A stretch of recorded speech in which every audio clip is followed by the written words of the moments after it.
ఇప్పుడు మాట్లాడే ముందు పత్రికా మిత్రులు వచ్చారు. వచ్చి వారు కలిసి అన్న మాకు కూడా సమస్య ఉంది మీరు ప్రస్తావించాలి అన్నారు. నేను ఆశ్చర్యపోయా. పత్రికా మిత్రులకు ఏం సమస్యలు ఉంటాయి? మరి పత్రికల్ని చూసే మంత్రి గారిది సత్తుపల్లి నియోజకవర్గమే కదా, ఐఎన్పిఆర్ మినిస్టర్ గారు, మరి వారికి ఏం సమస్య ఉంటుందని నేను అనుకున్నా. ఇవాళ రాష్ట్రంలో ఏ వర్గాన్ని కూడా వదిలిపెట్టకుండా సతాయిస్తున్న కాంగ్రెస్ ప్రభుత్వం మన విలేకరు సోదరులను కూడా సతాయిస్తూ ఉన్నారు. మన ప్రభుత్వం ఉన్నప్పుడు ఆనాడు మరి నియోజకవర్గ స్థాయిలో పనిచేసే రిపోర్టర్లు ఎవరైతే ఉంటారో వారికి వారి హోదాను గుర్తిస్తూ మీరు నియోజకవర్గ స్థాయిలో తాలూకా స్థాయిలో పనిచేస్తున్న మరి పత్రికా సోదరులుగా గుర్తించి గౌరవించి వారికి కార్డులు ఇచ్చేది. కానీ ఇవాళ వాళ్ళ స్థాయిని కూడా తగ్గిస్తూ వాళ్ళని మండల విలేకరులుగా గుర్తిస్తూ సత్తుపల్లి కేంద్రంలో పనిచేస్తున్న మా విలేకరులకు కూడా అన్యాయం చేస్తున్న కాంగ్రెస్ ప్రభుత్వం ఏదైతే ఉందో, చెప్తారు కదా ఒక మాట, అన్నం అంతా ఉడికిందా లేదా తెలుసుకోవడానికి ఒక మెతుకు ముట్టుకుంటే చాలు అని. అట్లాగా ఈరోజు చివరికి విలేకరులను కూడా వదలకుండా వేధిస్తున్న కాంగ్రెస్ ప్రభుత్వం, ముఖ్యంగా ఐఎన్పిఆర్ మంత్రి గారికి నేను సత్తుపల్లి వేదికగా విజ్ఞప్తి చేస్తా ఉన్నా. రాష్ట్ర వ్యాప్తంగా విలేకరులు బాధపడతా ఉన్నారు. దయచేసి వారి స్థాయికి వారి గౌరవానికి తగ్గ విధంగా మీరు కూడా వ్యవహరించాలని, గతంలో ప్రభుత్వం ఎట్లాగైతే వారిని బాధ్యతగా గౌరవంగా చూసుకునేదో మళ్ళీ మీరు కూడా అట్లాగే చూడాలని చెప్పి వారికి విజ్ఞప్తి చేస్తూ, ఒకవేళ వారు వినని పక్షంలో, వారు ఒకవేళ వినిపించుకోని పక్షంలో తప్పకుండా అవసరమైతే హైదరాబాద్లో కూడా వారి మీద ఒత్తిడి తెచ్చే ప్రయత్నం కూడా చేస్తామని మా పత్రికా మిత్రులు నేను హృదయపూర్వకంగా విన్నవించుకుంటా ఉన్నా. మరి ఇక్కడికి వచ్చిన మా అన్నదమ్ముళ్ళు, మా అక్క చెల్లెలతో నేను ఒకటే ప్రార్థించేది, మీరందరూ గత 25-26 సంవత్సరాలుగా కేసీఆర్ గారి నాయకత్వంలో ఏ రకంగా మనం పోరాడి తెలంగాణ సాధించుకున్నామో నేను ప్రత్యేకంగా మీకు చెప్పాల్సిన అవసరం లేదు. ఒకటి మాత్రం వాస్తవం, ఇవాళ నాయకులుగా కొంతమంది వేదిక మీద ఉండొచ్చు, ఎంపీలు ఉండవచ్చు, గౌరవ ఎమ్మెల్యేలు ఉండవచ్చు, గౌరవ మాజీ మంత్రులుగా ఉండవచ్చు. కానీ ఈ పైన మేము కూర్చున్న వాళ్ళం కూర్చున్నామంటే, ఈ గులాబీ జెండా ఎగురుతా ఉంది అంటే, కేసీఆర్ గారిని ఇంకా ప్రజలు తలుచుకుంటున్నారు అంటే దానికి కారణం పునాది రాళ్ళు మీరు మాత్రమే. ఇవాళ మేము ఇక్కడ ఉండేదానికి, ఈ గౌరవానికి మీరు మాత్రమే అర్హులు. మొన్ననే జరిగిన మున్సిపల్ ఎన్నికల్లో మీరు చూశారు, సత్తుపల్లిలో, కల్లూరులో కేవలం స్వల్ప తేడాతో 100 ఓట్లు అటు ఇటు అవుతే కల్లూరు మున్సిపాలిటీ మన చేతుల్లో ఉంది. ఒక 250 ఓట్లు అటు ఇటు అయితే సత్తుపల్లి కూడా మనం గెలిచి ఉండేవాళ్ళం. అయినప్పటికీ వీరోచితంగా పోరాటం చేసి మరి బ్రహ్మాండంగా మన గౌరవాన్ని కాపాడిన మా నాయకులకి, కార్యకర్తలందరికీ కూడా పేరు పేరున హృదయపూర్వకంగా నేను అభినందనలు తెలియజేస్తా ఉన్నా. ఇవాళ రాష్ట్ర వ్యాప్తంగా ఒకటే మాట వినబడతా ఉంది. ఎక్కడికి వెళ్ళినా, సత్తుపల్లికి పోయినా, సాగర్కి పోయినా, ఆదిలాబాద్ పోయినా, అలంపూర్ పోయినా, ఎక్కడ పోయినా ఒక్కటే నినాదం వినబడతా ఉంది, ఈ దుర్మార్గ కాంగ్రెస్ పోవాలి, తిరిగి కేసీఆర్ రావాలి. ఈ మాట ఇవాళ తెలంగాణ 4 మూలల నుండి కూడా వినబడతా ఉన్నది. కానీ మరి భవిష్యత్ గురించి మాట్లాడే ముందు ఒక్కసారి మనం గతం గురించి కూడా ఒక్క నిమిషం ఆలోచించవలసిన అవసరం ఉంది. పెద్దలు కేసీఆర్ గారు ఎన్నికల ప్రచారంలో భాగంగా సత్తుపల్లి కూడా వచ్చారు. వెంకట వీరయ్య గారి విజయాన్ని కాంక్షిస్తూ మీరందరూ ఆయన్ని ఆశీర్వదించాలని చెప్పి ఇక్కడికి వచ్చి కూడా చాలా వివరంగా అన్ని విషయాలు మీకు చెప్పారు. ఏమన్నారు కేసీఆర్ గారు? 10 ఏళ్ళు, మొదటి 10 ఏళ్ళు ఒక కొత్త రాష్ట్రం ఏర్పడ్డ తర్వాత పటిష్టమైన పునాది వేసుకున్నాం. ఈ సమయంలో అభివృద్ధి ఇట్లాగే కొనసాగాలి అంటే, సంక్షేమం ఇట్లాగే విలసిల్లాలి అంటే తప్పకుండా మళ్ళీ తిరిగి గులాబీ జెండా ఎగరాలి అని ఆశీర్వదించమని చెప్పి కూడా మిమ్మల్ని ప్రార్థించారు. దాంతోపాటు ఆయన ఒక ముఖ్యమైన మాట చెప్పారు మీకు, వాళ్ళు వీళ్ళు ఏదో చెప్తున్నారని చెప్పి అన్నవస్త్రం అని చెప్పి పోతే ఉన్నవస్త్రం పోతుంది, మోసపోతే గోసపడతారు, మోసపోతే ఆగమైపోతారు అని చెప్పి కూడా మనందరినీ కూడా అప్రమత్తం చేసే ప్రయత్నం ఒక తండ్రిగా, తెలంగాణ సాధించిన ఉద్యమ నాయకుడిగా మనందరినీ అప్రమత్తం చేసే ప్రయత్నం ఆయన చేశారు. చివరికి ఎంత దాకా చెప్పారు కేసీఆర్ గారు అంటే, నాదేముంది, మీరు కనుక నన్ను వద్దనుకుంటే, మీరు కనుక నాకు అవకాశం ఇవ్వకపోతే నేను విశ్రాంతి తీసుకుంటాను, నాకేమీ ఇబ్బంది లేదని చెప్పి కూడా కేసీఆర్ గారు బాహాటంగానే చెప్పిన నాయకుడు కేసీఆర్ గారు. ఇవాళ మీ అందరినీ సత్తుపల్లిలో నేను ఆలోచించమని కోరుతా ఉన్నాను. నష్టపోయింది ఎవరు? కేసీఆర్ గారు 45 ఏళ్ల రాజకీయ జీవితం ఆయనది. 45 ఏళ్ల నుండి రాజకీయాల్లో ఉన్నారు ఆయన. మొట్టమొదటిసారి ఎమ్మెల్యేగా 85లో నెగ్గారు, అంటే దాదాపు 41 సంవత్సరాల కింద నెగ్గారు. అంతకంటే ఒక 4-5 ఏళ్ల ముందు నుండి రాజకీయాల్లో ఉన్నారు. ఆయన నష్టపోయింది ఏముంది? ఆయన ఎమ్మెల్యేగా పనిచేశారు, ఎంపీగా పనిచేశారు, రాష్ట్ర మంత్రిగా పనిచేశారు, రాష్ట్రంలో డిప్యూటీ స్పీకర్గా పనిచేశారు, కేంద్ర కేబినెట్ మంత్రిగా పనిచేసినారు, అట్లాగే రాష్ట్ర ముఖ్యమంత్రిగా మీ ఆశీర్వాదంతో 10 ఏళ్ల పాటు పనిచేశారు. ఈ దేశంలో ఆయన చేయని పదవి అంటూ ఏం లేదు, ఒక ప్రధానమంత్రి పదవి తప్ప అన్ని పదవులు ఆయన చేశారు వాస్తవానికి. కాబట్టి ఆయనకు పోయిందేమీ లేదు, ఆయన బాగానే ఉన్నారు, ఆయనకి ఏం కాల ఏముంది, ఎందుకంటే ఆయన అన్ని చూశారు, గెలుపులు చూశారు, ఓటములు చూశారు. అన్నాడు అన్న నందమూరి తారక రామారావు గారితో కేసీఆర్ గారు మొట్టమొదటిసారి నెగ్గి మరి అధికారంలోకి వచ్చిన విషయం మీకు తెలుసు. అప్పటి నుంచి చూస్తే ఎత్తులు పల్లాలు గెలుపులు ఓటములు కేసీఆర్ గారు అన్ని చూసిన వ్యక్తి. ఆయన ఏమి కొత్త కాదు, ఇది గెలుపు కొత్త కాదు, ఓటమి అంతకంటే కొత్త కాదు.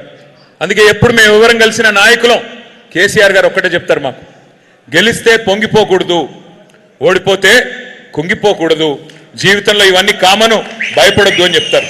కానీ నేను మిమ్మల్ని ప్రార్థించేది ఒకటే, వాళ్ళ నష్టపోయింది ఎవరు, నష్టం ఎవరికి జరిగింది ఆలోచించండి. కేసీఆర్ గారి మాట పెడచెవిన పెట్టినందుకు మనం కేసీఆర్ గారి మరి మాటలు వినకుండా మాయ మాటలు విన్నందుకు నష్టం ఎవరికి జరిగింది తెలంగాణలో అందరం కూడా ఆలోచించుకోవాలి. రైతులు ఎంత గొప్పగా భారతదేశానికి స్వాతంత్రం 47లో వస్తే 2014 సంవత్సరం దాకా ఏ ప్రభుత్వము రాష్ట్రంలో కానీ కేంద్రంలో కానీ రైతు చేతిలో రూపాయి పెట్టిన ప్రభుత్వం ఎవరూ లేరు. రైతు చేతిలో అర పైసా పెట్టిన ప్రభుత్వం లేరు. రైతు దగ్గర వసూలు చేసిన వాళ్ళే అందరూ. భూమి శిస్తు పేరు మీద, నీటి తీరువా పేరు మీద, విద్యుత్ బిల్లుల పేరు మీద రైతు దగ్గర తోలు వలిచి వసూలు చేశారు. ఆఖరికి రైతులు అప్పులు కట్టకపోతే మోటార్లు ఎత్తుకుపోయిన రోజులు, స్టార్టర్లు ఎత్తుకుపోయిన రోజులు. ఆ రోజుల్లో అంజుమన్ బ్యాంక్ అని ఉండేది, మరి ఇప్పుడు ఉన్నట్టుంది, కానీ చివరికి తలుపులు కిటికీలు ఎత్తుకుపోయిన రోజులు కూడా ఉన్నాయి, లోన్లు కనుక కట్టకపోతే. మీకు కొంతమందికి పెద్దవాళ్ళకి తెలిసి ఉంటుంది. అట్లాంటి రోజుల నుండి 2014 తర్వాత తెలంగాణ రాష్ట్రం వచ్చిన తర్వాత మొట్టమొదటిసారి దేశ చరిత్రలో ఒక నాయకుడు రైతుకి పెట్టుబడి సహాయం చేయాలని చెప్పి ఆలోచన చేసి ఒకసారి కాదు, 2 సార్లు కాదు, 11 సార్లు నాట్లేసే టైం వచ్చింది అంటే మీకెవ్వరికి దండం పెట్టే అవసరం లేదు, దరఖాస్తు పెట్టే అక్కర్లేదు, దఫ్తర్లు తిరిగే అవసరం లేదు. ఫోన్లన్నీ టింగు టింగు టింగుమని మోగి 70 లక్షల మంది రైతుల ఖాతాల్లో 73,000 కోట్లు వేసిన నాయకుడు భారతదేశంలో మన నాయకుడు కేసీఆర్ గారు. ఇవాళ నేను అడుగుతా ఉన్నా మన రైతు సోదరుల్ని, తెలంగాణలో మా సత్తుపల్లిలో, మా ఖమ్మం జిల్లాలో నష్టపోయింది ఎవరు? 73,000 కోట్లు కేసీఆర్ గారు వేస్తే 11 సార్లు వేస్తే ఇప్పుడున్న ముఖ్యమంత్రి గారు ఏం చేశాడయ్యా ఈ 2.5 సంవత్సరాలలో అంటే 72 సార్లు ఢిల్లీకి మాత్రం పోయి వచ్చాడు. ఏం చేశాడు మరి 72 సార్లు ఢిల్లీకి పోయి అంటే నాకైతే తెలియదు, ఏమైనా ఉంటే మీకే తెలవాలా, నాకైతే తెలియదు. ఎందుకు పోయాడు, ఏం తెచ్చాడు నాకైతే తెలియదు, తెలంగాణ ప్రజలకు కూడా తెలియదు.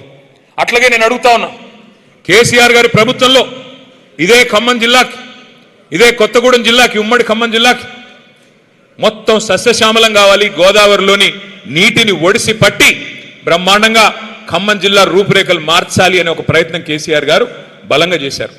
కాంగ్రెస్ వాళ్ళు రాజీవ్ సాగర్, ఇందిరా సాగర్ అనేది 2 ప్రాజెక్టులకి జలయజ్ఞంలో భాగంగా రాళ్ళేసిపోయారు, కానీ చేసింది పెద్దగా ఏమీ లేదు.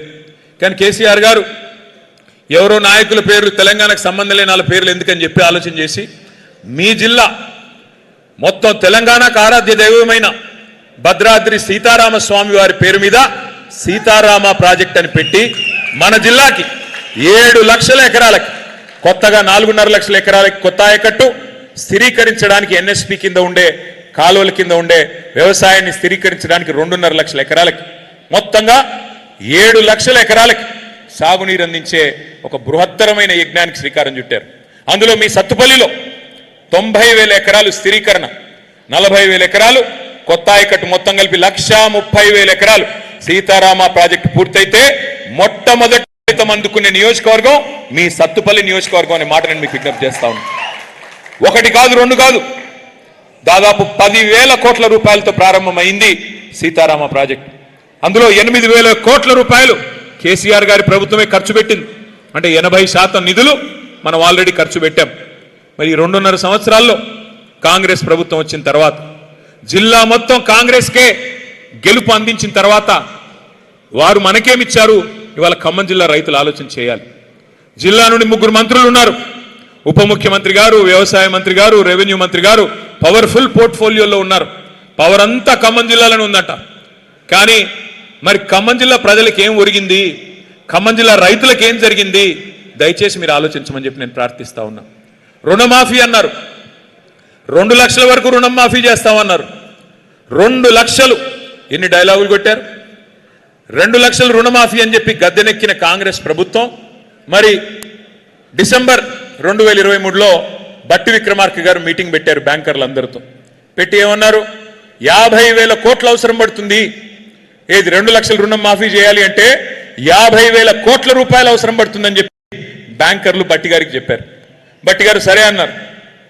మరి ఏమైందో ఏమో తెలియదు. డిసెంబర్ పోయింది, క్యాలెండర్ మారింది, జనవరి వచ్చింది. జనవరిలో ముఖ్యమంత్రి గారి ప్రకటన 40,000 కోట్లు చాలు రుణమాఫీకి, 2 లక్షల రుణమాఫీకి. 10,000 ఎగిరిపోయింది, ఎవడు తిన్నాడో తెలియదు. 10,000 ఎగిరిపోయింది, 40,000 కోట్లు చాలు, మేము ఒక్క సంవత్సరం కడుపు కట్టుకుంటే ఆ 40,000 కోట్లు ఎడమ చేత్తో ఇచ్చేస్తా అని ముఖ్యమంత్రి గారు మాట్లాడిన మాట మేము నిజమేనేమో అనుకున్నాం. మరి 40,000 మాయమైంది. మళ్ళీ క్యాబినెట్ మీటింగ్ కాడికి పోయేసరికి 31,000 కోట్లు సరిపోతాయన్నారు. 31,000 కోట్లు సరిపోతాయన్నారు. ఓహో, ఆ 9,000 కోట్లు ఎక్కడ పోయిందంటే ఎవరికి తెలియదు. 9,000 కోట్లు మాయమైపోయింది. క్యాబినెట్ నుంచి అసెంబ్లీకి వచ్చే లోపల అసెంబ్లీలో బడ్జెట్ పెట్టే దానిలో 26,000 కోట్లు అని పెట్టారు. అక్కడ మళ్ళీ ఒక 5,000 కోట్లు మాయమైంది. ఎక్కడ మొదలైంది? 50,000 కోట్ల కాడ మొదలైంది రుణమాఫీ కథ. అక్కడి నుంచి ముఖ్యమంత్రి గారి దగ్గరికి వచ్చేసరికి 40,000 కోట్లు అన్నాడు. ఎడమ చేతితో ఇచ్చేస్తా, ఒక్క సంవత్సరం కడుపు కట్టుకుంటే చాలన్నాడు. తర్వాత మళ్ళీ క్యాబినెట్ కాడికి వచ్చేసరికి 31,000 కోట్లు. అసెంబ్లీకి వచ్చేసరికి బడ్జెట్ సమావేశాలకు వచ్చే వరకు 26,000 కోట్లు. అక్కడి నుంచి చివరికి ఎక్కడ ఆగిందయ్యా అంటే ఈ మధ్యన నొక్కి నొక్కి చెప్తున్నారు తుమ్మల గారు, 20,000 కోట్లు ఇచ్చాం. అయ్యా నేను అడుగుతా ఉన్నా, 50,000 కోట్లు అని చెప్పింది మీరే, 50,000 కోట్లు అవసరం పడుతుందని చెప్పింది డిసెంబర్ 23లో మీరే, ఇవాళ 20,000 కోట్లు ఇచ్చామని చెప్తుంది మీరే. దాని అర్థం ఏంటి? రూపాయిలో 40 పైసలు మాత్రమే రుణమాఫీ జరిగింది, ఇంకా 60 పైసలు కాలేదు. ఇది మోసం కాదా? ఇది ఓట్లేసిన ఖమ్మం జిల్లా రైతుల్ని మీరు వంచడం కాదా? మిత్తిలు కట్టుకోండి, 2 లక్షల మీద ఎంతుంటే అంత మీరు కట్టేయండి, మిగతాది మేము కడతామని మీరు చెప్పిన మాట వాస్తవం కాదా? మిమ్మల్ని నమ్మి బ్యాంకుల్లో మిగతా డబ్బులు కట్టుకున్న రైతుల పరిస్థితి ఏంటి?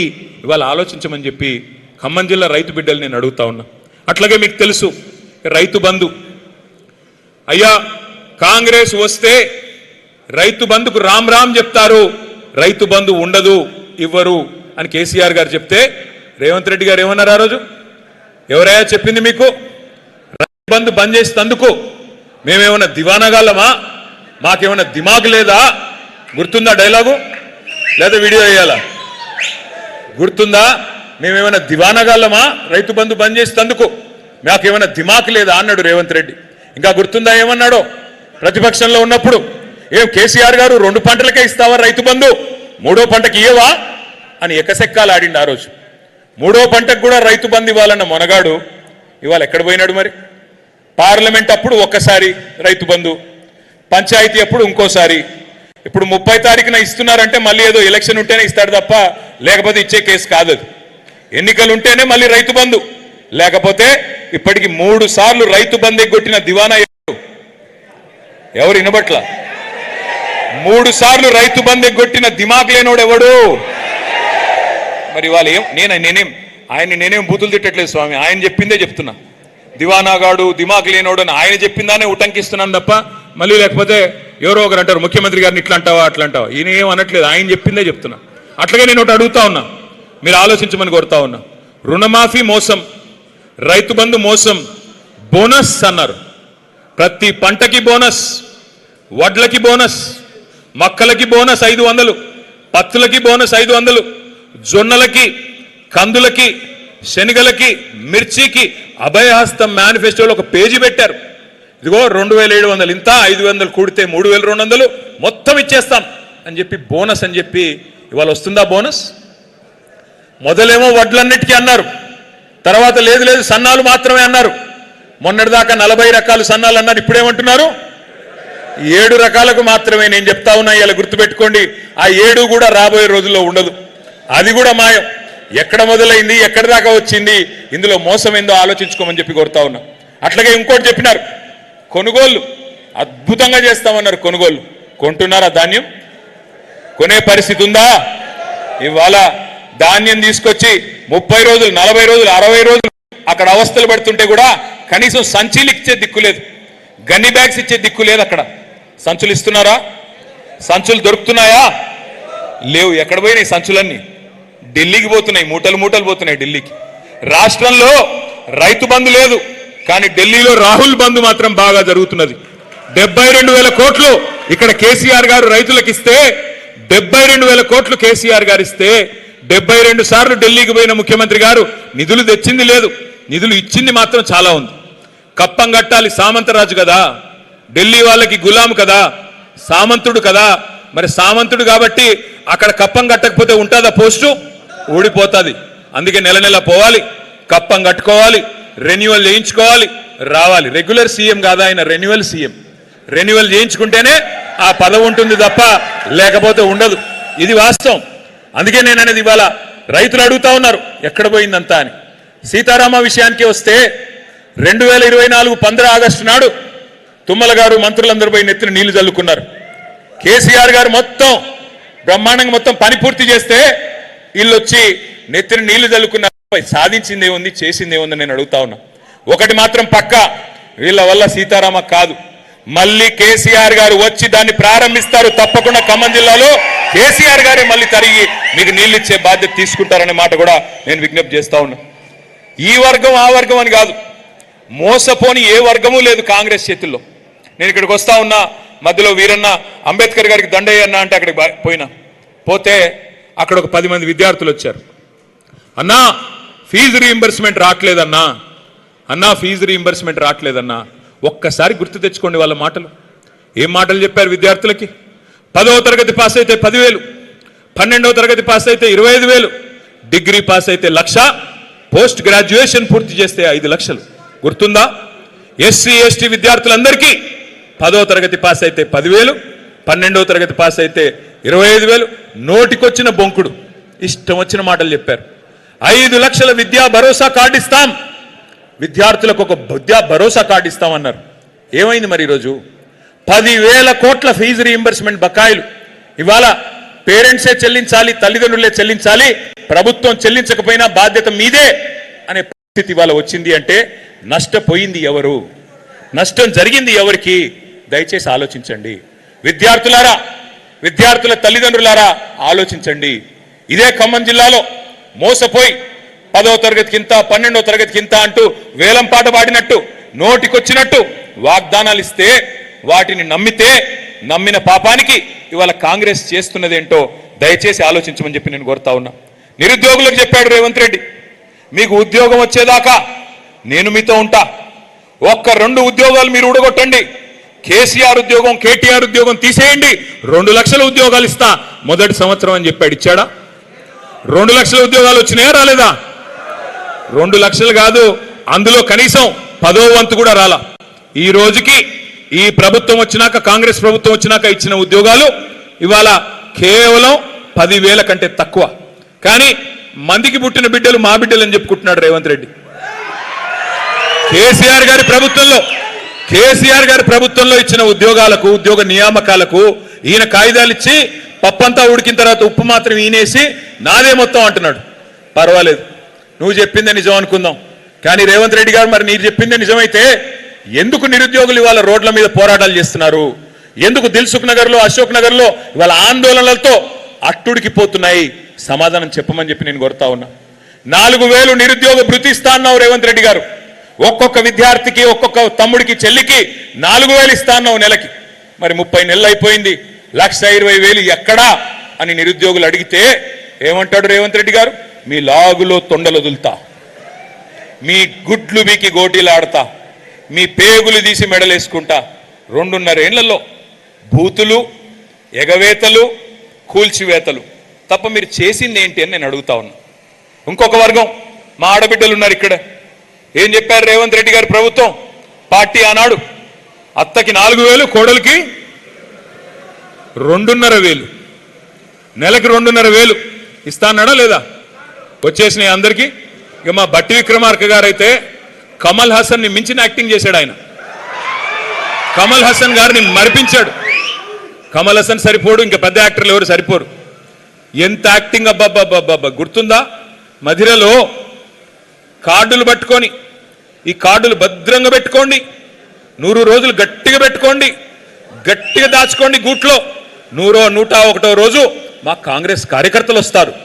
వచ్చి ఆ కార్డులు తీసుకుని మీ ఒక్కొక్క కుటుంబానికి 2.5 లక్షల రూపాయలు సంవత్సరానికి ఇచ్చే బాధ్యత మాది అని ఆయన్ని నమ్మమేమో అని చెప్పి తీసుకెళ్లి మళ్ళీ బాండ్ పేపర్ మీద రాసి దేవుడి కాడబెట్టి దండం పెట్టిన నాయకుడు బట్టి విక్రమార్క గారు. అయ్యా బట్టి గారు, నేను అడుగుతా ఉన్నా మీ ఖమ్మం జిల్లా వేదికగానే, ఏడబెట్టుకోవాలి కార్డులు? ఇప్పుడు భద్రంగా పెట్టుకోమంటివి కదా, ఏడబెట్టాలా? ఏం చేయాలా? నీ కార్డుల్ని బొందబెట్టాలనా? సంవత్సరీకం చేయాలన్నా? నీ గ్యారంటీ కార్డులకి, నీ గ్యారంటీ గ్యారెడీకి ఏం సమాధానం చెప్తావు అని అడుగుతా ఉన్నా. సమాధానం చెప్పేటోడు లేడు. కానీ కొత్త డైలాగులు నేర్చుకున్నారు వీళ్ళు, విచిత్రమైన డైలాగులు. ఏమయ్యా మరి మీరేగా చెప్తిరి, 100 రోజులు అంటిరి, 6 గ్యారంటీలు అంటిరి, అన్ని 3 నెలల్లోనే మ్యాజిక్ చేస్తామంటారు కదా.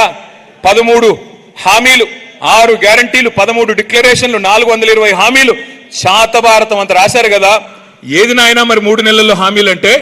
ముఖ్యమంత్రి గారి మధ్యన కొత్త డైలాగ్ కొడుతున్నాడు. ఏమంటున్నాడు ఆయన?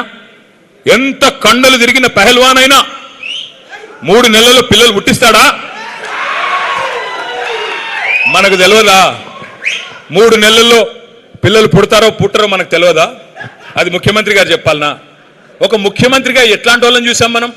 ఒక ఎన్టీ రామారావు గారిని, ఆ తర్వాత చంద్రబాబు నాయుడు గారిని, ఆ తర్వాత రాజశేఖర్ రెడ్డి గారిని, ఆ తర్వాత రోసయ్య గారు, కిరణ్ కుమార్ రెడ్డి గారు, ఆ తర్వాత మన నాయకుడు కేసీఆర్ గారు.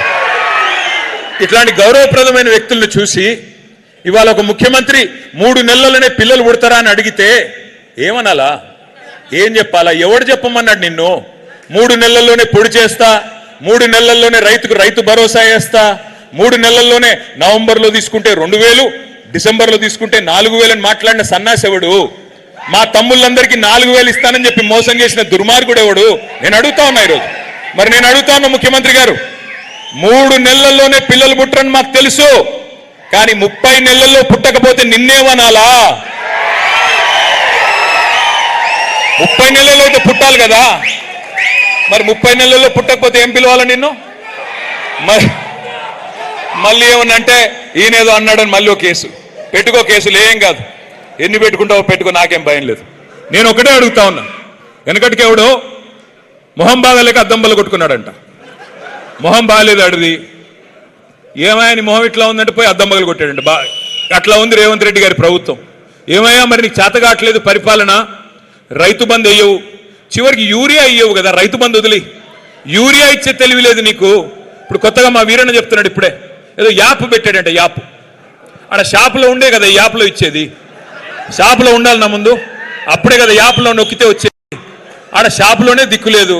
అందుకే మీ అందరికి నేను మాటిస్తా ఉన్నా, మళ్ళీ ఖమ్మం జిల్లాలో మీరు మాకు మెజారిటీ సీట్లు ఇచ్చి కేసీఆర్ గారిని ముఖ్యమంత్రి చేస్తే ఆ యాప్ని తీసుకెళ్లి బంగాళాఖాతంలో పాడేసే బాధ్యత మాది.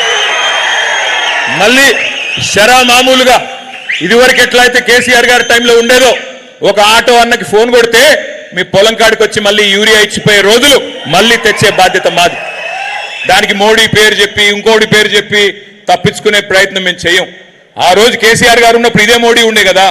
మరి అప్పుడు రాని యూరియా సమస్య ఈ చేతగాని అసమర్థుల వల్ల ఎందుకు వస్తున్నది ఆలోచన చేయండి. జిల్లాలో వ్యవసాయ మంత్రి ఉండగా కూడా ఇంత పెద్ద దుర్మార్గమైన పరిస్థితి ఇక్కడ ఆలోచించమని చెప్పి నేను కోరుతా ఉన్నా. ఇంకొక మాట కూడా నేను కోరుతా ఉన్నా. ముఖ్యమంత్రి గారు చెప్తున్నారు ఈ మధ్యన కొత్తగా మహిళల్ని కోటీశ్వరులు చేసేదాకా వదిలిపెట్టడంట. ఒకరిద్దరిని కూడా కాదు, నేను కోటీశ్వరులు చేస్తా అంటే సీతక్కని సురేఖక్కని చేస్తున్నాడేమో అనుకున్నా. కానీ ఆయనంట 1,000,000 మందిని కోటీశ్వరులు చేసేదాకా వదిలిపెట్టాడంట ఆయన. 1,000,000 మందిని, ఏది మొత్తం తెలంగాణలో. సో మనం నమ్మాలా ఇది. నేను ఒకటే కోరుతా ఉన్నా, మా సత్తుపల్లి వేదికగా, మా సత్తుపల్లి మా తమ్ముళ్ళు మా అన్నల సమక్షంలో ఒకటే చెప్తా ఉన్నా రేవంత్ రెడ్డి గారికి, అయ్యా కోటీశ్వరులను చేయడం దేవుడెరుగు, కోటీశ్వరులు దేవుడు ఎరుగు. నువ్వు దయచేసి లక్షాధికారులు చేయరని ఆయన వాళ్ళని నువ్వు చెప్తేవి కదా, 2500 ఇస్తానంటివి కదా, సంవత్సరానికి 30,000, 5 ఏళ్లకి 150,000. నేను ఇవాళ చెప్తా ఉన్నా సత్తుపల్లి వేదికగా, రేవంత్ రెడ్డి గారు ఈ రాష్ట్రంలో ఉన్న 1,67,00,000 మంది ఆడకూతుర్లు 18 ఏళ్లు పైబడ్డ వాళ్ళు ఎవరైతున్నారో అందరూ మీకోసం చూస్తా ఉన్నారు. మీరు గనక 1,67,00,000 మంది ఆడకూతుర్ల ఖాతాల్లో ఒక్కొక్కరి ఖాతాల్లో 150,000 రూపాయలు వేస్తే శాశ్వతంగా రాజకీయాలు వదిలేసి వెళ్ళిపోతా అని చెప్పి నేను వారికి విజ్ఞప్తి చేస్తా ఉన్నా. చేతగాని మాటలు దానికి మళ్ళీ చాంతాడంత బిల్డప్. కోటీశ్వరులను చేస్తా, కోటీశ్వరులు చేసేదేం లేదు నువ్వు, కానీ లక్షాధికారులు చేయి చూస్తా, అదొక్కటి చేసి చూపెట్టు నువ్వు.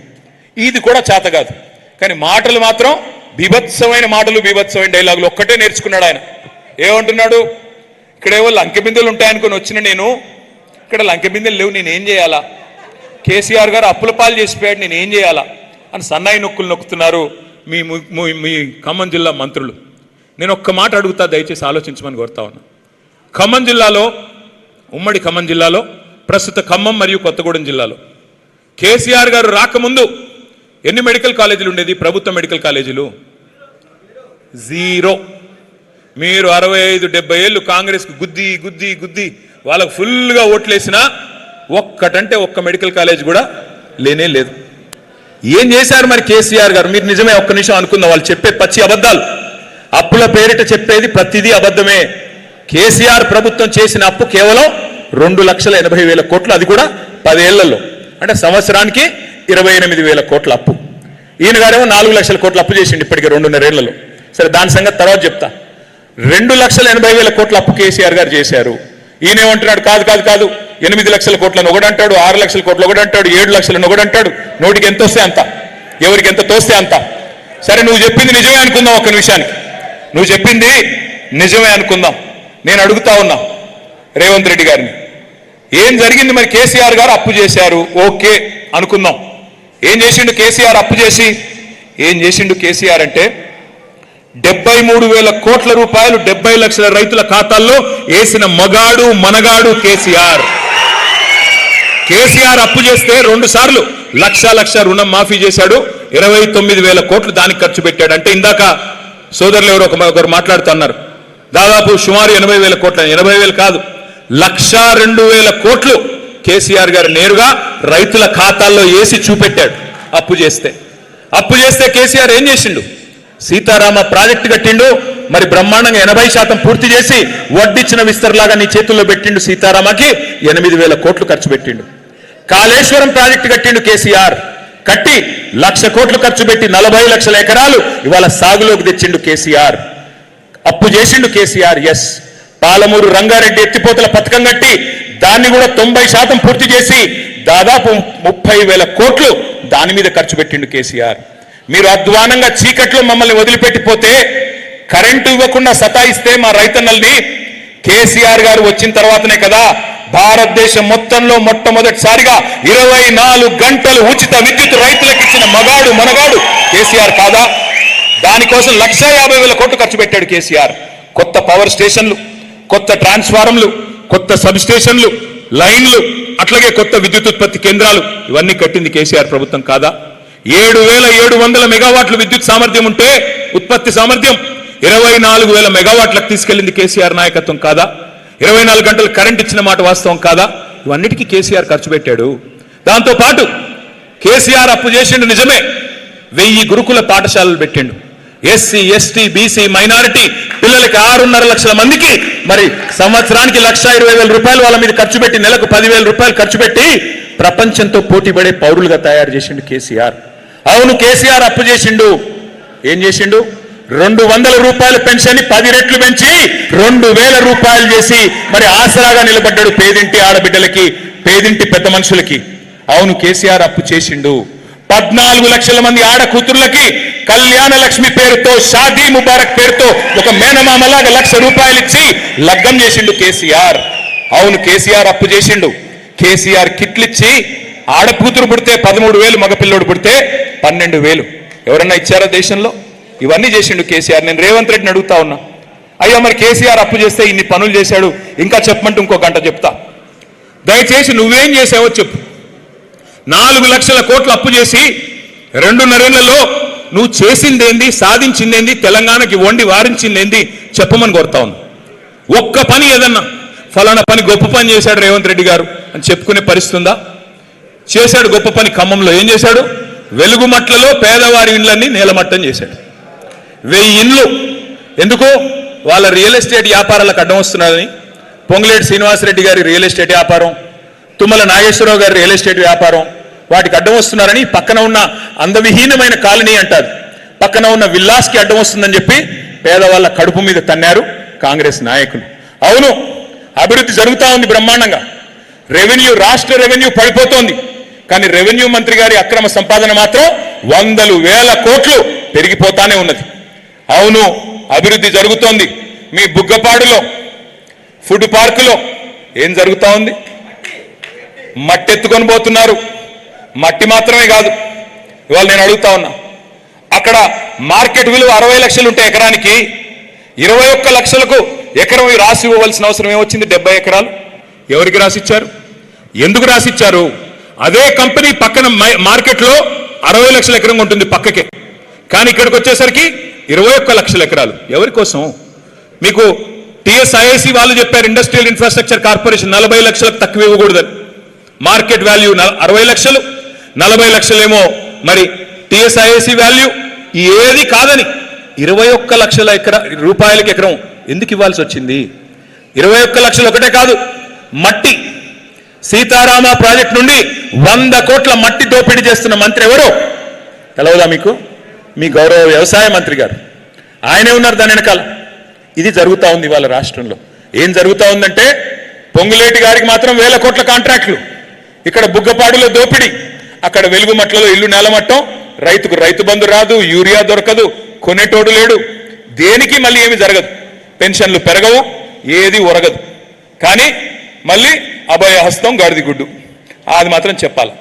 అందుకే నేను మిమ్మల్ని ప్రార్థించేది, నష్టపోయింది ఎవరు?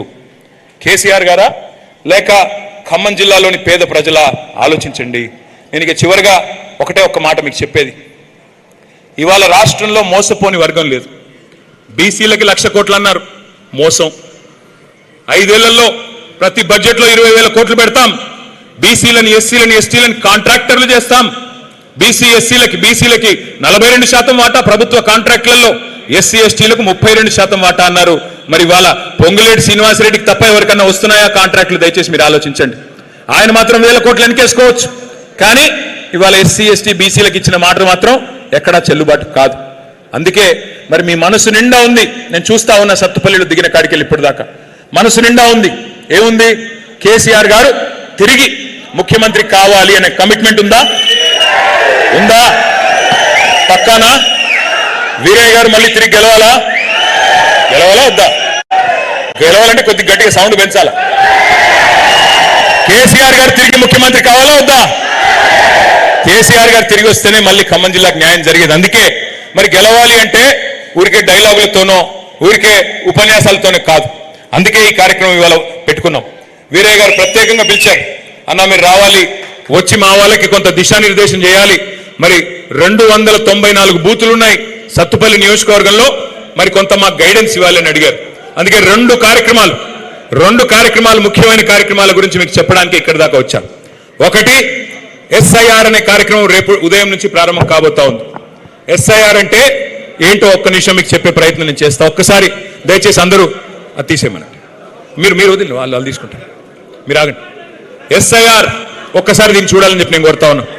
దయచేసి అందరూ కూడా 10 నిమిషాలు చూడండి, ఆ తర్వాత మనం భోజనాలకు వెళ్ళిపోదాం. ఎస్ఐఆర్ అండ్ సభ్యత్వ నమోదు 2. ఎస్ఐఆర్ అనే కార్యక్రమం ఏంటి అంటే, ఇది బేసిక్గా ఓటర్ లిస్ట్ ని జల్లెడ పట్టే కార్యక్రమం, వడబోసే కార్యక్రమం. ఇందులో ఏం పెద్ద కన్ఫ్యూజ్ కావాల్సిన అవసరం కానీ భయపడాల్సిన అవసరం కానీ లేదు. మన వాళ్ళ ఓట్లన్నీ కూడా, ఎందుకంటే 2 దుర్మార్గమైన ప్రభుత్వాలు ఉన్నాయి, కేంద్రంలో బీజేపీ, ఇక్కడ రాష్ట్రంలో కాంగ్రెస్. వాళ్ళు ఏమన్నా మాయ చేస్తారేమో, మన వాళ్ళ ఓట్లు ఏమన్నా కట్ చేస్తారేమో అనే అభిప్రాయం అందరికీ ఉంది. ఎందుకంటే మీరు చూస్తే మన పశ్చిమ బెంగాల్ ఎన్నిక జరిగింది. పశ్చిమ బెంగాల్లో 95 లక్షల ఓట్లు తీసేశారు. చివరికి మమతా బెనర్జీ గారు ఓడిపోతే 42 లక్షల ఓట్ల తేడాతో ఆమె ఓడిపోయారు.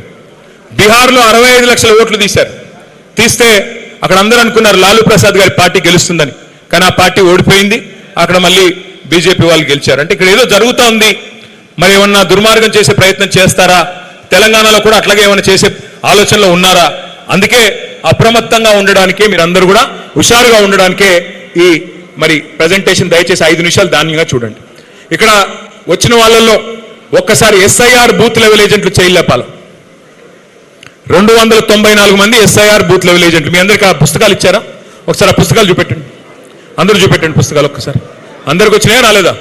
రాకపోతే మళ్ళీ పంపిద్దాం. వచ్చినాయి. వెరీ గుడ్, వెరీ గుడ్, వచ్చినాయి.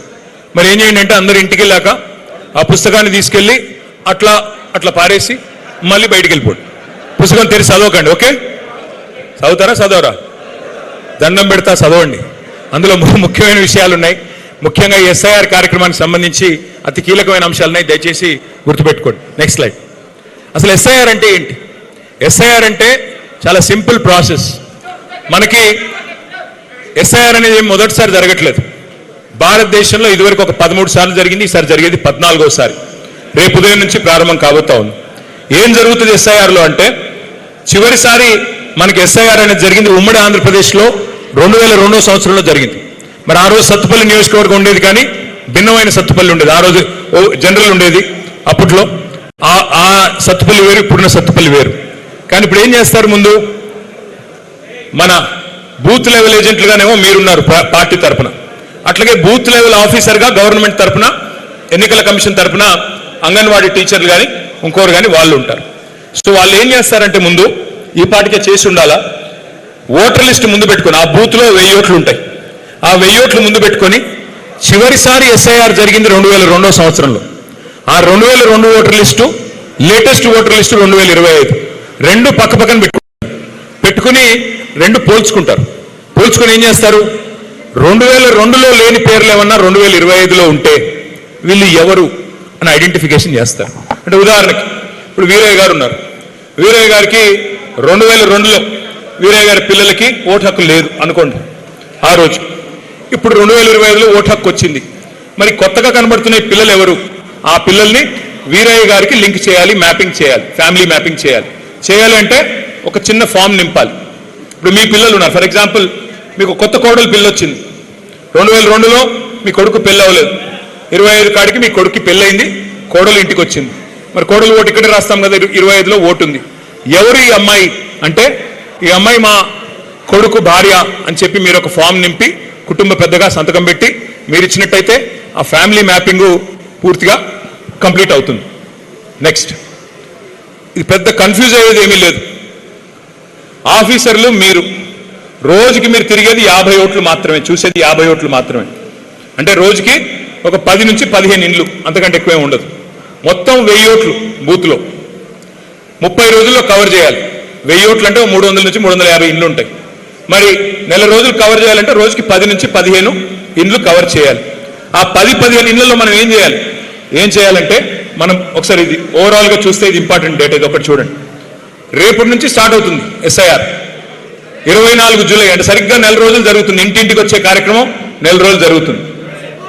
24 జూలై, 25 రేపు స్టార్ట్ అవుతుంది, 24 జూలై దాకా నడుస్తుంది. తర్వాత జూలై 31 నాడు, జూలై నెలాఖరికి లిస్ట్ పెడతారు. అయిపోయింది ఎస్ఐఆర్, మరి ఇదిగో ఓటర్ లిస్ట్ అని పెడతారు. అందులో మీకు ఆబ్జెక్షన్స్ ఉంటే, అభ్యంతరాలు ఉంటే ఒక నెల రోజులు మనకు గడువు ఉంటుంది. ఆగస్టు నెల మొత్తం మనకు టైం ఉంది. ఆగస్టు నెలలో అబ్జెక్షన్స్ మనం ఆ బిఎల్ఓ గారి ద్వారా మరి తహసీల్దార్ కార్యాలయంలో మనం సమర్పించవచ్చు. సమర్పించిన తర్వాత అభ్యంతరాలు పరిష్కరించడానికి వాళ్ళకు ఒక నెల రోజులు ఉంటుంది. సెప్టెంబర్ నెలంతా వాళ్ళు మొత్తం మన అభ్యంతరాలు పరిష్కారం చేయాలి. అక్టోబర్ 1 నాడు ఫైనల్ ఓటర్ లిస్టు పబ్లిష్ చేస్తారు. మరి ఈయన రైతు బంధు వేస్తున్నాడు అంటేనే నా అనుమానం అయితే జెడ్పీటీసీ ఎంపీటీసీ ఎలక్షన్లు పెట్టడానికే వేస్తున్నాడు. కాబట్టి మీరు జాగ్రత్తగా ఇప్పుడు మీరు ఎస్ఐఆర్ కార్యక్రమంలో మీరు పాల్గొంటే, మరి తప్పుడు ఓట్లు ఏవి లేకుండా చూసుకుంటే ఎంపీటీసీగా జెడ్పీటీసీగా పోటీ చేయాలనుకుంటున్న సోదరులు ఎవరైతే ఉన్నారో వారు చాలా క్రియాశీలంగా ఉండాల్సిన అవసరం ఉంది, జాగ్రత్త పడాల్సిన అవసరం ఉంది. నెక్స్ట్, ఏం చేయాలి? బిఎల్ఏ బూత్ లెవెల్ ఏజెంట్ గారు ఏం చేయాలి? ఏమి చేయక్కర్లేదు. జస్ట్ సింపుల్గా మీ పనులు 4. 1, 18 ఏళ్లు నిండిన వారికి ఓటు హక్కు వచ్చే విధంగా చూసుకోవాలి, దానికి తగ్గ విధంగా ఫామ్ నింపాలి. రెండవది, ఎవరైనా చనిపోయిన వారి ఓట్లు కనుక ఉంటే వారి ఓట్లు తీసేయించాలి. మూడవది, ఎవరైనా ఇక్కడ నుంచి ఓటు సత్తుపల్లి నుంచి ఇంకో ఖమ్మంకో లేకపోతే హైదరాబాద్కి వెళ్ళిపోయారు, వారి ఓటు ఇక్కడ తీసేయాలి, అక్కడ రాయించాలి.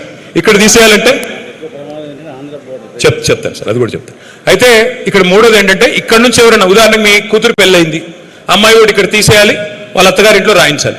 అట్లాగే మీ ఇంటికి కోడలి పిల్ల వచ్చింది, ఆ అమ్మాయి వాళ్ళ తల్లిగారింట్లో ఓటు తీయాలి, మీ ఇంట్లో ఓటు రాయాలి. ఈ 4 రకాలు. అయితే ఇక్కడ చాలా ఇంపార్టెంట్ పాయింట్ అదే చెప్తున్నారు వీరన్న. ఇంపార్టెంట్ పాయింట్ ఏంటంటే, మీకు నాకు అందరికీ తెలుసు. నెక్స్ట్ మరి కొత్త ఓటు రాయించాలంటే ఈ 13 డాక్యుమెంట్లలో ఏదున్నా సరిపోతుంది. బర్త్ సర్టిఫికేట్ కానీ, క్యాస్ట్ సర్టిఫికేట్ కానీ, మీకు ఏదైనా పెన్షన్ వస్తుంటే ఆ పెన్షన్ది కానీ, లేదా ఏదైనా యూనివర్సిటీ నుంచి మెట్రికులేషన్ కానీ ఏదైనా సర్టిఫికేట్ కానీ, ఇట్లా 13 రకాల డాక్యుమెంట్స్లో ఏది ఉన్నా మీకు ఓటు హక్కు ఇవ్వాల్సిందే. ఇదంతా కూడా మీకు ఇచ్చిన పుస్తకంలో ఉంది, మీరు చూసుకోవచ్చు. నెక్స్ట్ ఇంపార్టెంట్ ఇది, ఇప్పుడు వీరన్న చెప్తుందంతా ఇది మీ అందరికీ తెలుసు, నాకు తెలుసు, మీకు తెలుసు. 2014 దాకా మనంతా ఒకటే రాష్ట్రం, ఆంధ్ర తెలంగాణ. 14 తర్వాత మనం వేరుపడ్డాం, మన రాష్ట్రం మనది, వాళ్ళ రాష్ట్రం వాళ్ళది. అయితే ఇక్కడ ఇంపార్టెంట్ ఏంటంటే, చాలా మందికి మీ సత్తుపల్లి మరి మీ బార్డర్, మీరు అవతల ఆంధ్ర యువతల తెలంగాణ, కాబట్టి ఏమవుతుంది, చాలా మందికి 2 ఓట్లు ఉండే అవకాశం ఉంది. ఎక్కడ? ఒకటి మీ సత్తుపల్లి లోపలే ఉండే అవకాశం ఉంది. సత్తుపల్లి లోపలే ఒకటేమో ఊర్లో ఉండొచ్చు, ఇంకోటి సత్తుపల్లి టౌన్లో ఉండొచ్చు. ఊర్లో ఒకటి, సత్తుపల్లి టౌన్లో ఉండొచ్చు. లేదా రెండోది ఏంటి, పార్లమెంట్ లోపల, అంటే ఒకటి సత్తుపల్లిలో ఉండొచ్చు, ఇంకోటి ఖమ్మంలో ఉండొచ్చు. మూడో రకం, ఒకటి ఇక్కడ ఉండొచ్చు, ఇంకోటి హైదరాబాద్లో ఉండొచ్చు, తెలంగాణ లోపల ఇంకో చోటు ఉండొచ్చు. ఇక నాలుగో విషయం ఏంటి అంటే, ఒకటి ఇక్కడ ఉండొచ్చు, ఇంకోటి ఆంధ్రాలో ఉండొచ్చు. అయితే ఇక్కడ ఇంపార్టెంట్ పాయింట్ దయచేసి అందరూ మనసు పెట్టినండి. చట్టం ప్రకారం, ఈ ఎస్ఐఆర్ చట్టం ప్రకారం 2 ఓట్లు కనుక కలిగి ఉంటే సంవత్సరం జైలు శిక్ష పడే అవకాశం ఉంది. మళ్ళీ తర్వాత చెప్పలేదని నన్ను అనొద్దు. ఎస్ఐఆర్ చట్టం ప్రకారం ఎవరికైనా 2 ఓట్లు ఉంటే తప్పకుండా 1 సంవత్సరం జైలు శిక్ష పడే ప్రమాదం ఉంది. ప్రకాష్ రాజ్కి నేను నోటీస్ కూడా ఇచ్చారా? అచ్చా, డబుల్ ఓట్లు ఉన్నాయని ప్రకాష్ రాజ్ అనే సినిమా యాక్టర్ గారికి, పాపులర్ యాక్టర్ అయినా, ఆయనకి నిన్నే నోటీసులు కూడా ఇచ్చారని వీరని చెప్తున్నారు. అందుకే దయచేసి మిమ్మల్ని కోరేది, బూత్ లెవెల్ ఏజెంట్లు ఎవరైతే ఉన్నారో మీకు బాధ్యత ఎక్కువగా ఉంటుంది. మీరు దయచేసి, మీకు లిస్టు కూడా నేను ఇస్తాను. ఏం లిస్టు? అనుమానాస్పదంగా డూప్లికేట్ ఓట్లు. ఉదాహరణకు నేను చెప్తున్నాను, ఇక్కడ చూడండి మీరు, ఇది నిజమైన ఓటర్ లిస్ట్ ఎగ్జాంపుల్. ఇది ఇక్కడ ఒక అమ్మాయి ఉంది, అమ్మాయి పేరు లావణ్య, భర్త పేరు శ్రీనివాస్. ఆ అమ్మాయి మన జూబ్లీ హిల్స్ ఎలక్షన్లో మనం ఉప ఎన్నికల్లో ఓడిపోయాం. ఎట్లా ఓడిపోయామని చెప్పి ఆరాధిస్తే 15,000 ఓట్లు దొంగ ఓట్లు ఉన్నాయి అక్కడ. కాంగ్రెస్ వాళ్ళు రాయించారు 15,000. చివరికి వాళ్ళు 24,000 ఓట్లతో గెలిచారు. ఈ అమ్మాయికి 5 ఓట్లు ఉన్నాయి. అబ్బాయి ఏం లేదు, మీ దగ్గర కూడా చాలా మందికి ఉంటాయి సత్తుపల్లి. ఎక్కడ? అమ్మాయికి 2 ఓట్లు జూబ్లీ హిల్స్ లో ఉన్నాయి, ఒకటి ముషీరాబాద్లో ఉంది, ఒకటి అంబర్పేటలో ఉంది, ఒకటి ఖైరతాబాద్లో ఉంది. ఇప్పుడు మన టాస్క్ ఏంటంటే, ఆ లావణ్య ఎవరు, అసలు లావణ్య ఎవరు, ఈ 5గురిలో అమ్మాయి ఎక్కడుంది మనమే పట్టుకోవాలా, పట్టుకొని పని చేయాలి. ఎట్లా పట్టుకోవాలా? నెక్స్ట్, మీ అందరికీ 2 రకాల పుస్తకాలు ఇచ్చాం. ఒకటి హ్యాండ్ బుక్, రెండోది వర్క్ బుక్. హ్యాండ్ బుక్ ఏమో ఇప్పుడే మీరు నాకు చూపెట్టారు, అందులో ఈ వివరాలన్నీ ఉన్నాయి. నెక్స్ట్, ఓటర్ లిస్ట్ కూడా ఇచ్చారా? నెక్స్ట్ ఇది కూడా. నెక్స్ట్, ఇది ఎలా పట్టుకోవాలి? నేను మీకు సత్తుపల్లి నియోజకవర్గానికి సంబంధించి అనుమానాస్పద డూప్లికేట్ ఓట్ల లిస్ట్ కూడా నేను మీకు ఇస్తాను, వీరయ్య గారికి ఇస్తాను. ఎట్లా? ఇప్పుడు ఆ లావణ్య గారిని ఎట్లా పట్టుకున్నాం మనం? ఓటర్ లిస్ట్ పెట్టుకుని ఒక చిన్న ప్రోగ్రామ్ రన్ చేస్తే స్పష్టంగా చెప్తుంది. భర్త పేరు, అమ్మాయి పేరు కలిపి, ఆ వయసు కూడా ఒకసారి 7 సంవత్సరాల రేంజ్లో పెడితే ఎన్ని ఓట్లు ఉన్నాయని చూస్తే చాలా అనుమానాస్పద ఓట్లు ఉన్నాయి. అనుమానాస్పదం అంటున్నాను నేను, పక్కా డూప్లికేట్ అన్నట్లా. అట్లా ఓట్లు మీకు ఇస్తాం లిస్టు. దాన్ని మీరేం చేయాలి? వీరయ్య గారు మీకు బూత్ల వారీగా ఇస్తారు. ఇస్తే మీరు చూసుకోవాలి, వర్క్ బుక్లో టిక్కు పెట్టుకోవాలి. ఫలానా తేజ గొట్టి ముక్కల, వినోద్ బాబు ఉయ్యూరు, అలా పక్కన టిక్కు పెట్టుకోవాలి. వాళ్ళు లింక్ అయ్యారా లేదా, వాళ్ళ ఫ్యామిలీతో అయిందా లేదా, ఓటు ఉందా లేదా, ఏమైనా అనుమానాస్పదంగా ఉందా, టిక్కు పెట్టుకోవాలి. రోజుకు మీరు కవర్ చేసేది 50 ఓట్లు మాత్రమే, 50 మాత్రమే. ఆ 50 దగ్గర పోతాం, తెల్లారి మళ్ళీ 50. అట్లా నెల రోజుల పాటు ప్రక్రియ సాగుతుంది. ఇందులో కన్ఫ్యూజ్ ఏం లేదు కదా, ఏం అనుమానం ఏం లేదుగా. సో సింపుల్ ప్రాసెస్, కాంప్లికేట్ ఏం లేదు. చివరి స్లైడ్, ఇది ఒక్కటి గుర్తుపెట్టుకోండి. కేసీఆర్ గారు సీఎం కావాలి, ఓకే. వీరయ్య గారు గెలవాలి, ఓకే. ఊరికినే డైలాగులు కొడితే అయిపోద్దా? 294 బూతులలో ఏ బూత్ కా బూత్ లో మీరు కథానాయకులు అవుతేనే ఒక్కొక్క ఓటు విలువైంది, నా బూత్ లో నేను మెజారిటీ తెస్తా, గులాబీ జెండా ఎగరేస్తా అని మీరు గట్టిగా అనుకుంటేనే పని అవుతుంది. నాకు తెలుసు ఎట్లా ఉంటారు కొంతమంది నాయకులు అంటే, నేను మండల స్థాయి నాయకుడిని, నేను బూత్లో ఉండడం ఏంటి, నేను జిల్లా స్థాయి నాయకుడిని, నేను మండలంలో తిరగడం ఏంది, నేను రాష్ట్ర స్థాయి నాయకుడిని, నేనేంది ఒక బూత్ చూసేది అంటారు. కానీ అయ్యా నేను చెప్పేది ఒకటే, నువ్వు ఎంత పెద్ద నాయకుడు అయినా నీ బూత్లో మెజారిటీ తెప్పితే నీతో నాకేం లాభం? ఎంత పెద్ద నాయకుడైనా బూత్లో మెజారిటీ తెస్తేనే, ఇంట గెలిచి రచ్చగిస్తేనే పార్టీకి ఏమన్నా ఆయన వల్ల ఉపయోగం తప్ప లేకపోతే ఏమీ లేదు. దయచేసి ముందు మీరు మీ బూత్ సెక్యూర్ చేసుకోండి.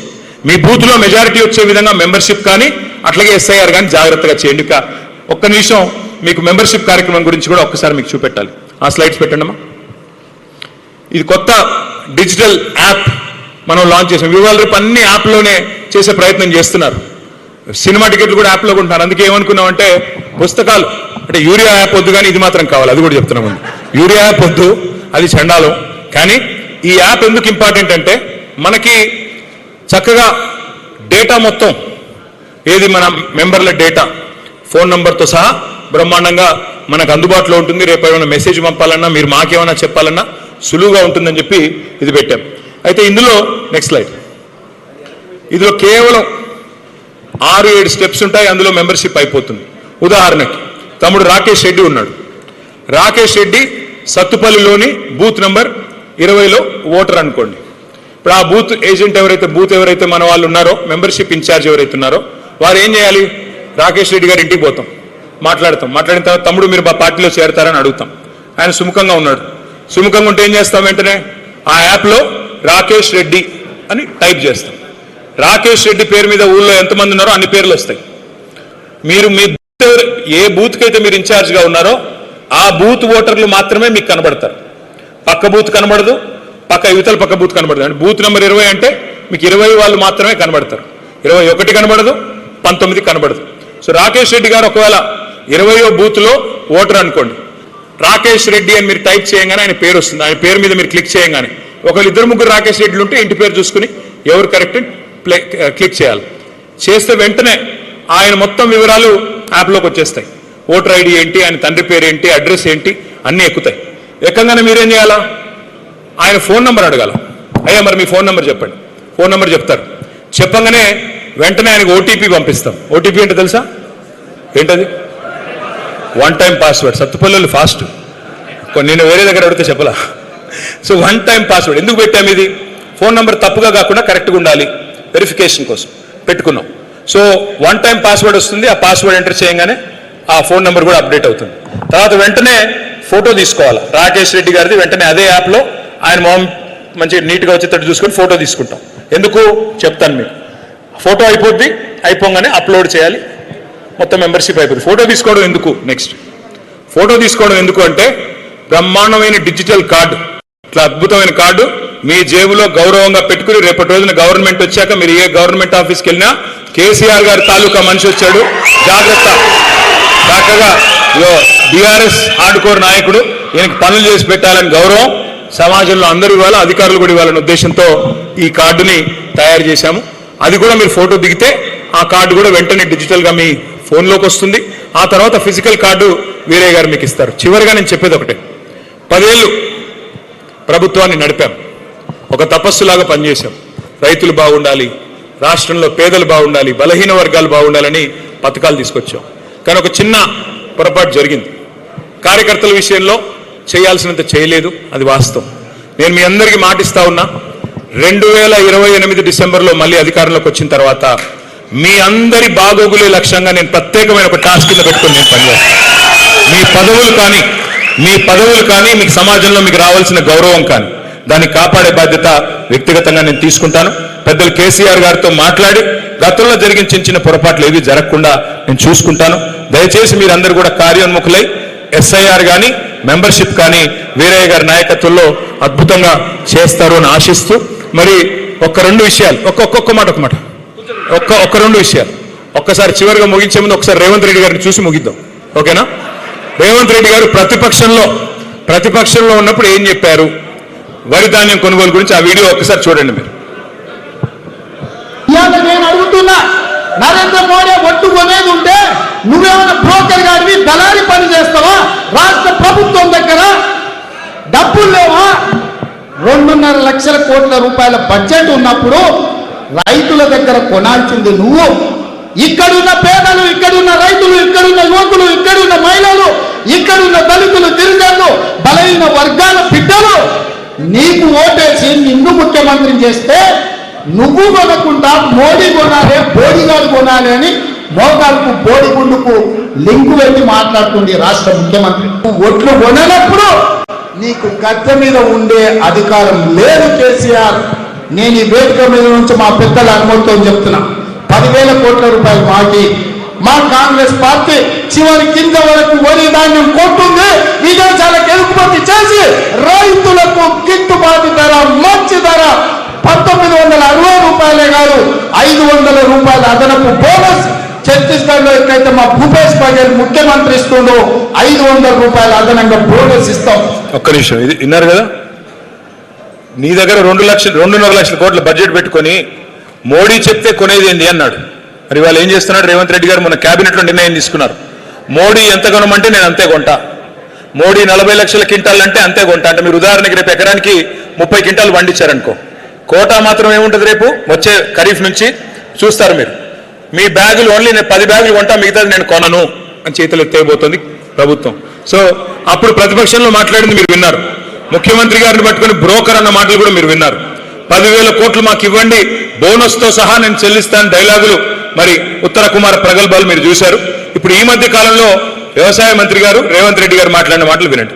అందుకే ఈనాడు కిషన్ రెడ్డి గారికి విజ్ఞప్తి చేస్తున్నా, తక్షణమే తెలంగాణ రాష్ట్ర ప్రభుత్వం సేకరించిన ఓట్లు, తడిసిన ధాన్యంతో సహా కేంద్ర ప్రభుత్వంతో కొనిపించాలి.